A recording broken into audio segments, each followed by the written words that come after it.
Clarification మాట్లాడండి అధ్యక్ష. ఇవాళ గౌరవనీయులు ముఖ్యమంత్రి గారు రేవంత్ రెడ్డి గారు పొద్దు నుంచి చూస్తున్నా, నిన్న మొన్న కూడా చూసిన సభలో ఆయన ఇంకా సభానాయకుడిగా కాకుండా ఓ ప్రతిపక్షంలో మాట్లాడినట్టు గాంధీ భవన్ లో పిసిసి అధ్యక్షుడిగా మాట్లాడారు అధ్యక్ష. ఎందుకంటే సర్కాస్టిక్ గా మాట్లాడు ఆయన విషయం మీద మాట్లాడితే మేము ఎంతసేపు అయినా మాట్లాడతాం. పదే పదే మా మీద సర్కాస్టిక్ కామెంట్లు మానేయాలని చెప్పి నేను కోరుతా ఉన్నా అధ్యక్ష. నిజంగా వాళ్ళు మంచిగా చేస్తే మేము సహకరిస్తాం. వాళ్ళ మేనిఫెస్టో అమలు చేయమనండి, మేము సంపూర్ణంగా సహకరిస్తాం.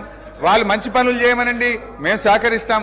ఇలా కాళేశ్వరం మీద మళ్ళీ వారు మాట్లాడుతూ వారు ఈరోజు మేము అన్నదేంది అధ్యక్ష, మేము ఆ రోజు అన్నది కాళేశ్వరం మీద 83 వేల కోట్ల రూపాయలు అప్పైతే వీళ్ళ నాయకుడు రాహుల్ గాంధీ గారు 1,00,000 కోట్ల అవినీతి జరిగిందని తప్పుదో పట్టించుండ్రు అని చెప్పి మేము మాట్లాడినాం. కానీ ఈరోజు ముఖ్యమంత్రి గారు మళ్ళీ అదే విషయాన్ని ఆయన చెప్పే ప్రయత్నం చేస్తా ఉన్నారు అధ్యక్ష. ఇప్పుడు వారు కూడా ఏం చేసిండ్రు నాకు తెలిసి సెకండ్ టీఎంసీది కూడా ఇలా కాళేశ్వరంలో సెకండ్ టీఎంసీది కూడా కలిపి 90 వేల కోట్ల రూపాయలు ఖర్చు అయిందని చెప్పే ప్రయత్నం చేస్తున్నారు. అయినా 1,00,000 కోట్లు కాలే కదా అధ్యక్ష. అంటే మేం చెప్పిందే నిజం.